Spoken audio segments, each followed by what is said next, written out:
Radio Martí, por los 1180 AM, por nuestras frecuencias de onda corta, y a través de radiotelevisiónmartí.com.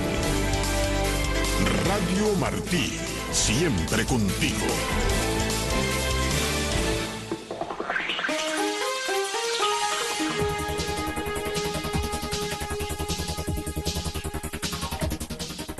Aquí en Radio y Televisión Martí, 1:30 p.m. Estas son las noticias a esta hora. Continúan las protestas en Cuba ante los apagones y el deterioro de las condiciones de vida.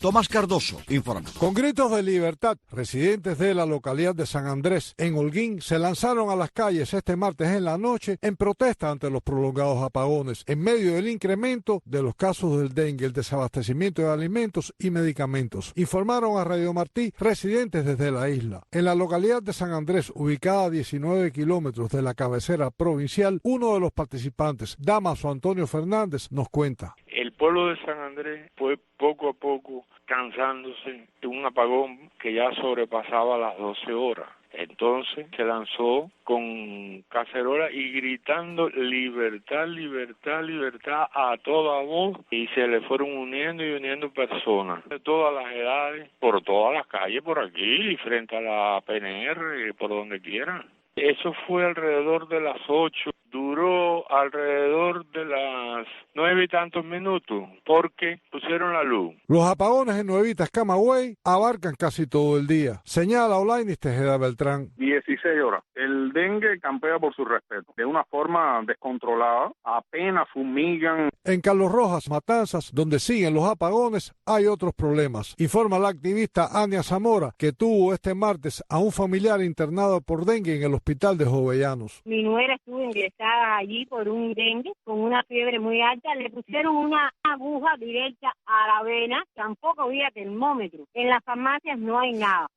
que comer. Joel Acosta Gámez reside en Baracoa y describe la situación existente allí. Con los apagones encima, acá en el barrio donde vivimos, me han vuelto a fumigar más, a pesar de que hay personas enfermas con dengue. Hoy amaneció la carne de cerdo a 350 pesos, la libra de arroz a 80 pesos, moneda nacional. La Unión Eléctrica de Cuba informó de una nueva avería en la termoeléctrica de Cienfuegos. Y desde Aguada de Pasajeros, Luis Alberto de la Nuez reportó. El problema del apagón no perjudica simplemente la luz eléctrica. Desde ayer en Aguada no hay agua potable. Lo increíble del dengue es que como los hospitales están colapsados totalmente, dicen que no hay capacidad, y para lograr tener esa capacidad tiene que pagar una cama. Continúan los intensos apagones en Santiago de Cuba, nos dijo Eldris González Pozo. Los apagones siguen igual. Hoy en la farmacia puede ir a comprar un medicamento porque no existe. Y desde Santa Clara, el periodista Guillermo del Sol enfatiza de un agravamiento de los apagones. Los apagones han arreciado de hace 72 horas para acá de una forma bastante agresiva. Un total de 23 personas permanecen detenidas en Cuba por participar en los últimos cacerolazos, según las cifras actualizadas por Justicia 11 este martes. Tomás Cardoso, Radio y Televisión Martí.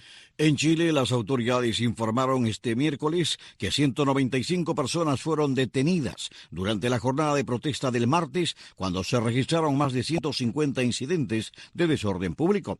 Las manifestaciones ocurren en el marco de la tercera conmemoración del estallido social del 2019, que contó con un alto despliegue policial a nivel nacional. El Organismo Internacional de Energía Atómica dijo que otros 2 miembros del personal ucraniano de la central nuclear de Zaporilla han sido detenidos por las tropas rusas, un hecho que ha calificado de preocupante. El director general del organismo, Rafael Grossi, lamentó la detención de los 2 trabajadores de la mayor central nuclear de Europa y ha mostrado su esperanza en que la situación se resuelva muy pronto.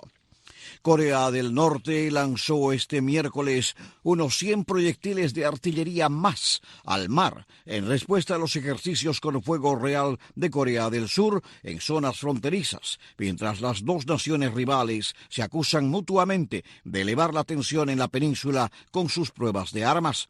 Las maniobras de ambos bandos coinciden con un momento de fuertes hostilidades por las recientes pruebas de misiles de Pyongyang, que según el norte simulan ataques nucleares sobre objetivos surcoreanos y estadounidenses. Hasta aquí las noticias. Les informó Jorge Orellana.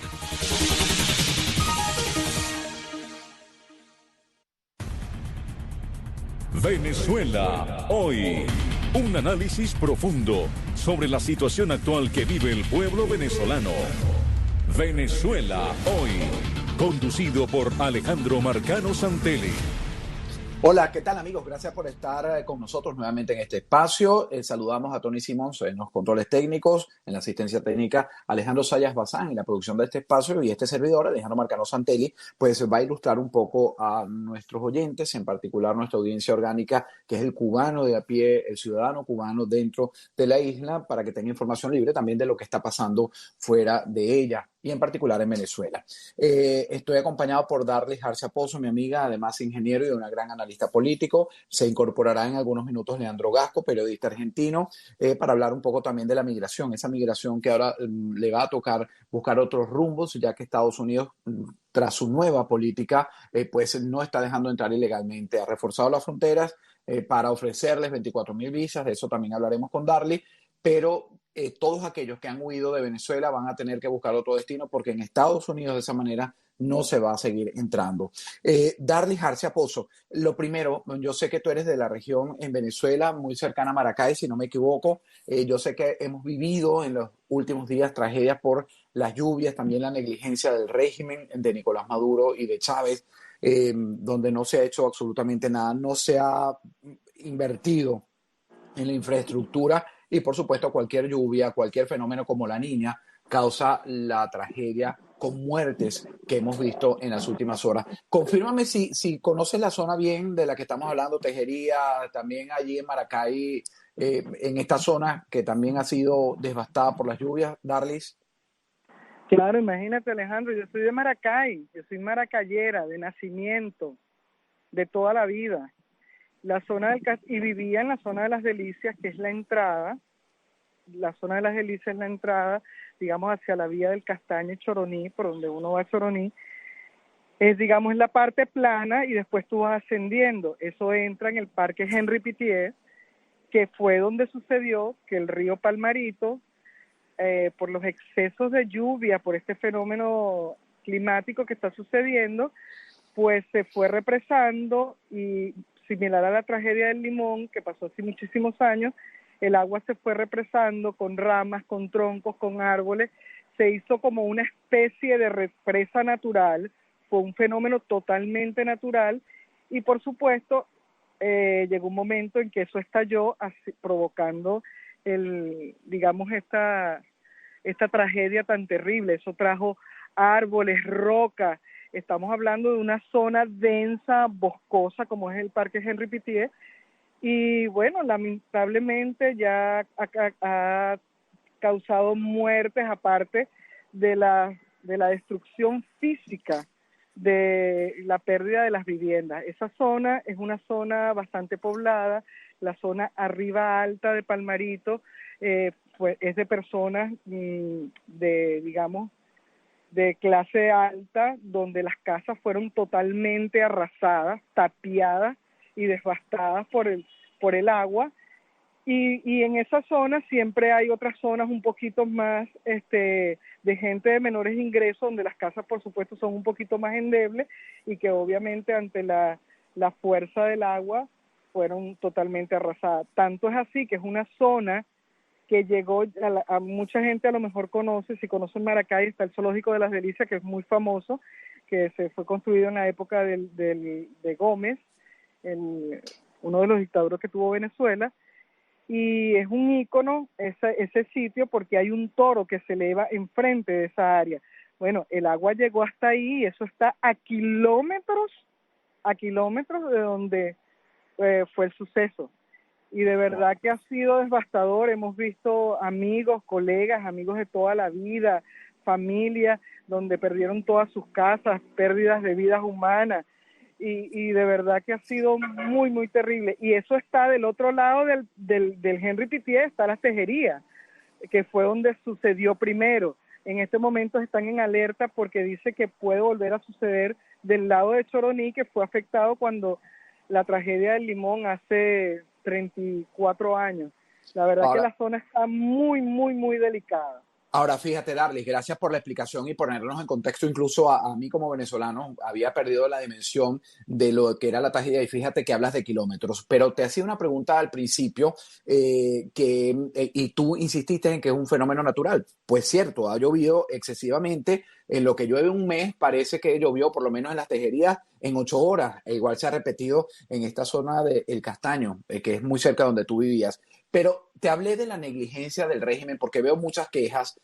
Tiene que ver también, se suma la negligencia de un gobierno que no le interesa invertir en estructuras, infraestructura, en lo que tiene que ver en los alrededores de donde uno vive, tengas dinero o no tengas dinero.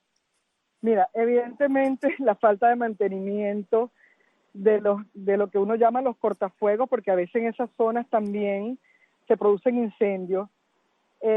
Lo que es la parte de hacer como mesetas, que es lo que llaman los cortafuegos, las áreas de drenaje que se hacen normalmente precisamente para quitar la velocidad del agua en caso de que hubiese un suceso como este. Obviamente eso, no digo mantenimiento, eso prácticamente eso no existe, pues eso no existe ya más, porque no ha habido en años quien se ocupara de eso, ni por parte digamos del régimen a nivel nacional y ni del Estado ni de los gobiernos locales, que son de la misma tendencia del régimen, pues. Claro, eso Darlis, es totalmente abandonado, pues. Sí, Darlis, te voy a pedir unos minuticos, mantente en línea. Voy a pasar con Leandro Gasco, tenemos muchos problemas con su conexión, pero voy a preguntarle, Leandro, si ya estás en línea y después vuelvo contigo, Darlis, para que me hables del tema migratorio, del tema cómo lo estás viendo, esta nueva política que ha asumido la administración Biden, con la cual está de acuerdo incluso muchos republicanos, entre ellos el senador Marco Rubio, con el que conversé la semana pasada y me dijo que sí, porque ellos entienden que estas caravanas que están saliendo es parte de la política del régimen. ¿Cómo lo ves desde Argentina, como periodista también, esto que está pasando y qué le va a tocar ahora vivir al venezolano que está huyendo de esta situación tan precaria en la que se ha asumido en estas últimas 2 décadas? Bueno, buenas tardes, Alejandro. Mira, me parece que es complejo el escenario. Yo, si querés, te puedo hacer un análisis también de lo que veo en Argentina. Ahora, mayormente desde estos lugares del sur de América, vemos venezolanos trabajadores y además como una especie de faro de alerta que están diciendo a Brasil, Argentina y otros lugares, nosotros vivimos un montón de cosas, ¿no? Yo recordaba estos días a Carlos Leiva, que estuvo visitando Buenos Aires, que se encontró con un cubano médico que vive en Estados Unidos, que se encontró con un venezolano manejando un auto, ¿no? Y hablaban de las expropiaciones como una cosa a flor de piel, y yo realmente sentí como una cosa terrible, ¿no? Porque también ven lo que se está avecinando en estos lugares, ¿no?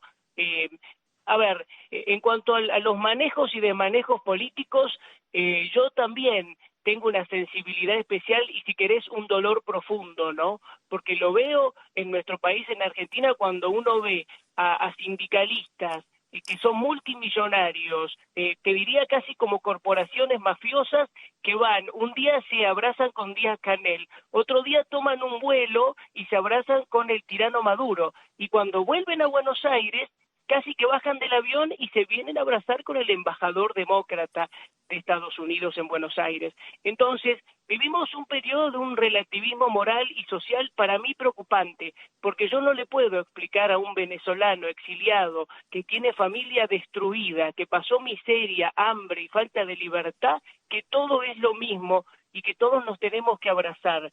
Primero justicia, verdad, libertad, igualdad, amigo. Bueno. Es terrible. Darly, fíjate esto, ¿no? Esta doble moral que se está viviendo en la región, que algunos cuestionan incluso, como lo dice Leandro Gasco, porque un día se abrazan con Canel, otro con el de Venezuela, y así van, ¿no? Y la política va avanzando a su ritmo, mientras las necesidades del pueblo también se van profundizando. Un ejemplo de ello, y quería tu pronunciamiento, el día de ayer, martes, el funcionario del Departamento de Estado, Brian Nichols, asesor senior de la Casa Blanca, Juan González, y también el embajador para Asuntos de Venezuela, James Story, que fungió como embajador de Estados Unidos para Venezuela, con sede en Bogotá, se reunieron aquí en la capital estadounidense con Gerardo Blay y otros representantes de la Plataforma Unitaria, que es este grupo de la oposición venezolana, para hablar de sentarse en una mesa de negociaciones nuevamente en México para elecciones cuando nada ha cambiado en Venezuela. ¿Cuál es tu punto de vista sobre este tema? Bueno, parece que uno lloviera sobre mojado con esto, ¿no? Lamentablemente, cuando uno llueve sobre mojado en política, no los arrasa como los fenómenos naturales, que eso sí sería ideal. Gerardo Blay, o sea, Alejandro, nosotros definitivamente los venezolanos no tenemos quien meta la mano por nosotros.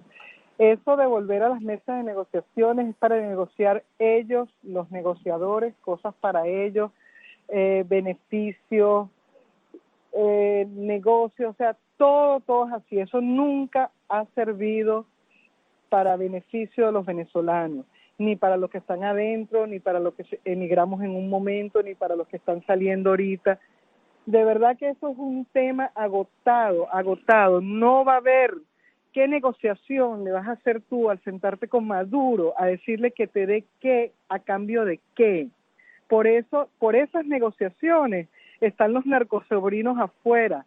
Por esas negociaciones está el levantamiento de algunas sanciones a funcionarios del régimen y allegados del régimen. Esas son las negociaciones que hacen ellos. Eso no va en pro nunca de los venezolanos. Ahora, Leandro, lo tenemos en línea, ¿verdad? Sí, lo tenemos en línea. Sí, Periodista Alejandro. argentino. Fíjate, te pido también un pronunciamiento sobre este tema. Estos funcionarios estadounidenses recientemente reunidos con la oposición venezolana. ¿Cuál es tu punto de vista?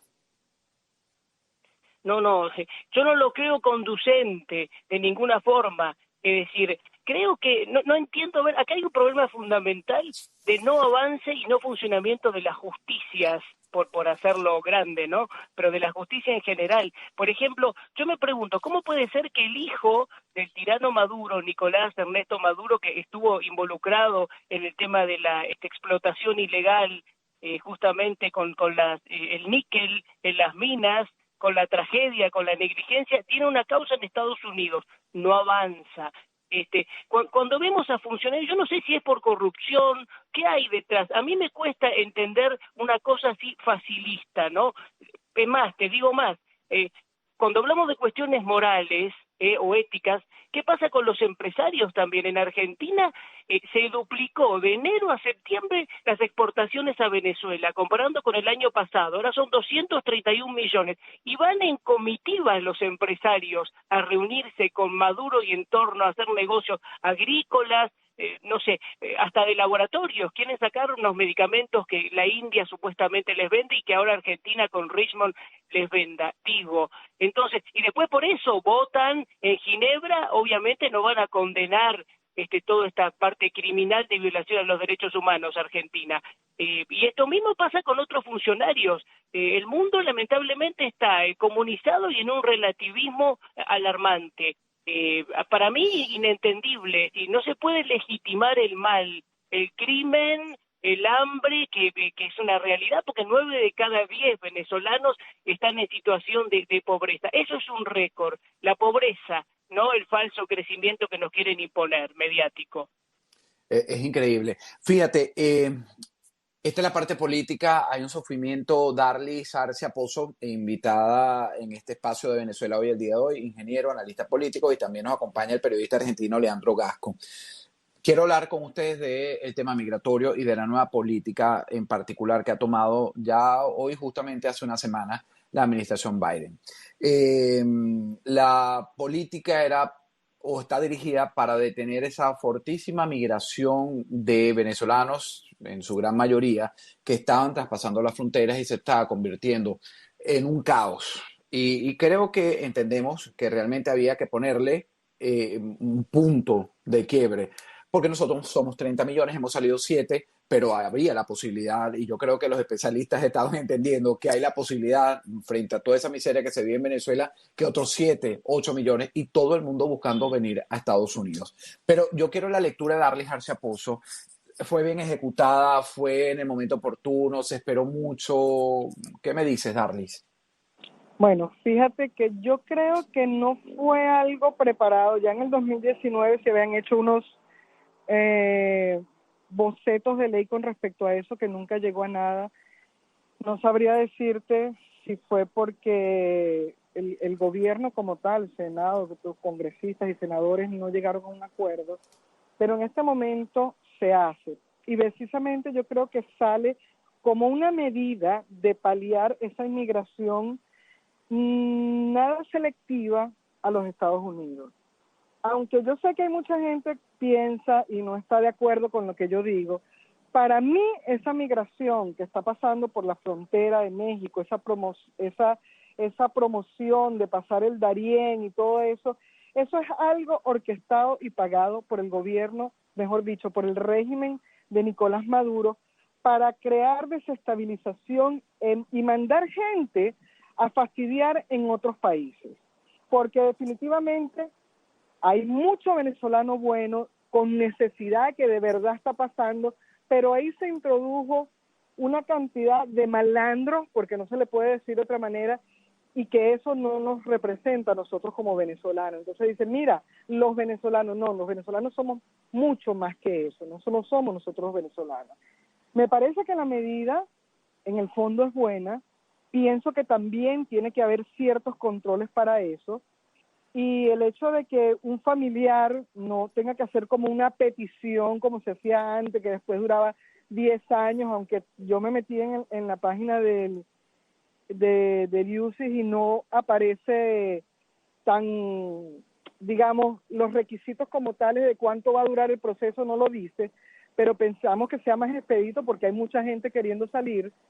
Creo que la medida es buena y que debe venir gente preparada y calificada que ha perdido todo en el país. Yo, y me disculpan mis coterráneos, pero yo digo, chavistas aquí no, ¿entiendes?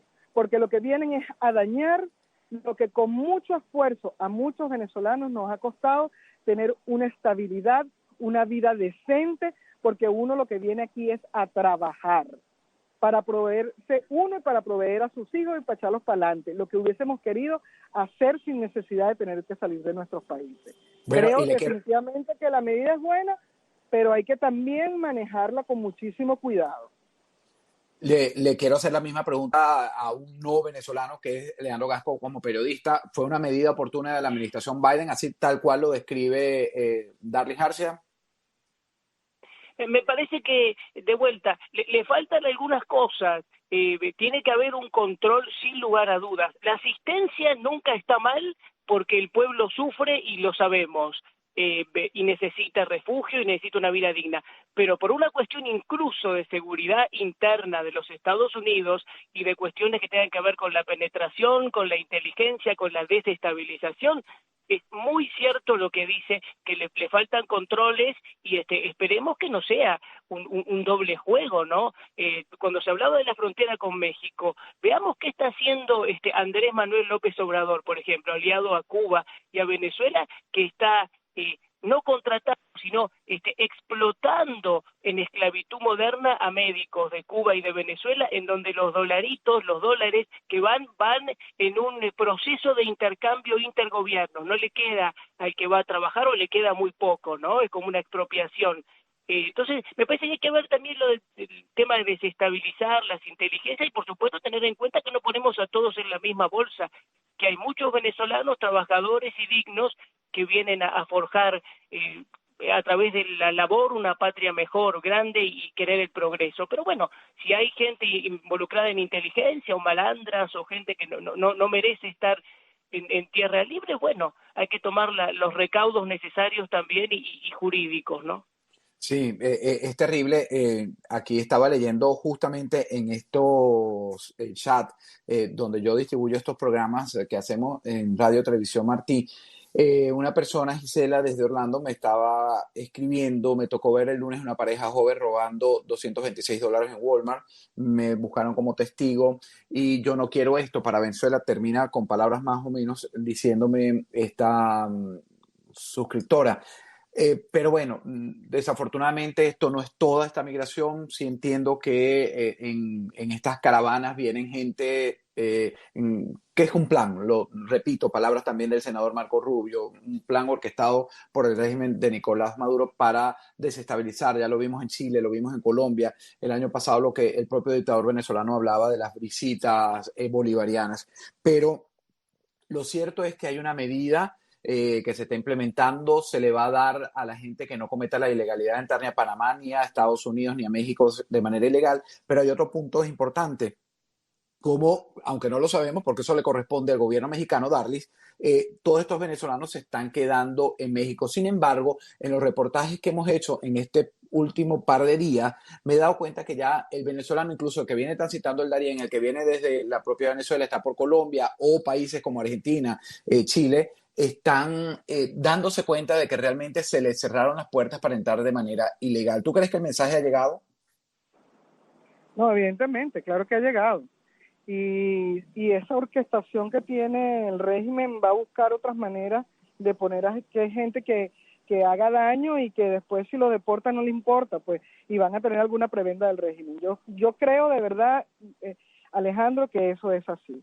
Pero sí creo también que la gente buena, que tiene ganas de venir a trabajar, como lo hemos hecho muchísimos venezolanos, tiene el derecho a recibir una ayuda, que le den una oportunidad. Porque yo creo que el hecho que hablábamos en estos días con una persona, el pedir asilo quizás sí es un derecho, pero obtenerlo y que te lo aprueben y te quedes legalmente aquí es un privilegio, y eso es algo que tenemos que nosotros aprender a respetar. Estar en este país no fue que yo conseguí quedarme legal, no, es un privilegio que estés aquí, y tienes que aprender a honrar ese privilegio que te dieron. Y yo sí pienso que hay mucha gente venezolana buena que ya no aguantó más y que efectivamente está viajando no solamente a Estados Unidos, a Chile. Hay sitios tan remotos donde están llegando los venezolanos precisamente por la desesperación, porque lo básico, que es la simple alimentación, ni siquiera la tienen. Entonces, ¿cómo vas a tener un modo de vida? Entonces, claro, yo sí creo, pero hay que, como coincido con el amigo, con el colega, de que hay que poner ciertos controles para que no se cuele por ahí cosas que no queremos. Leandro, voy a terminar, me quedan 2 minutos, voy a tratar de repartirlos entre ambos. ¿Cómo se vislumbra el panorama? Ya estamos a escasas semanas para terminar este año 2022, y realmente cuando ponemos el tema Venezuela en la balanza, Cuba también en esta misma balanza, seguimos mal, a pesar de que el pueblo cubano protestando pacíficamente y pidiendo ya, además de comida, la luz, agua, está pidiendo libertad, algo insólito o poco creíble incluso para los dictadores, pero sí, el pueblo se cansó, el venezolano también está tratando de huir, buscarle una manera. ¿Cómo revertir esto, o cuál sería la ganancia si podemos hablar alguna ganancia en este 2022? No, como negativo de vuelta, la falta de justicia, que esperemos condena para los tiranos algún día. Y fíjate lo que pasó en Argentina, que nosotros lo anunciamos y lo anticipamos contigo, Alejandro Marcano. Ya se fueron todos los que estaban en el avión iraní venezolano y no pasó nada, y no hay ninguna prueba según la justicia. Así que se pueden tomar la selfie, se van en la aerolínea boliviana y ya está, acá no pasó nada. Entonces, como pasa eso, pasa lo mismo en muchos lugares que no tenemos justicia.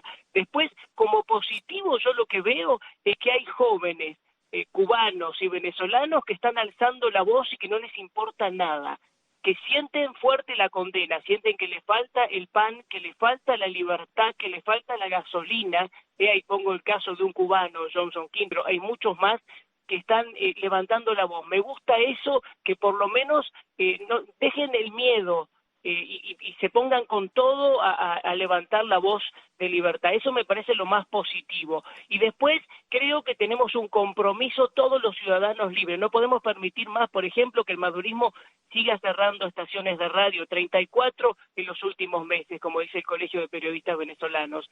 Basta de esto, basta de miseria, basta de corrupción. Muchísimas gracias. Ya, me tengo que darles 10 segunditos para tu despedida.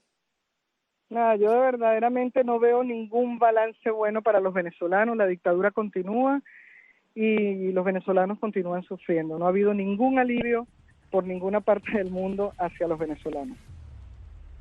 Bueno, muchísimas gracias a ambos, de verdad, ha sido un gran programa. Darles García Pozo, ingeniero, analista político, y Leandro Gasco, también periodista. Gracias a mi equipo, a Tony Simmons, a Alejandro Sayas Bazán y a ustedes, por supuesto. Me despido hasta el viernes a la misma hora. Gracias. Cuba al día, un panorama informativo nacional en las voces de sus protagonistas. De lunes a viernes a las 2 de la tarde y a las 7 de la noche, y los sábados y domingos a las 2 de la tarde por Radio Martí y a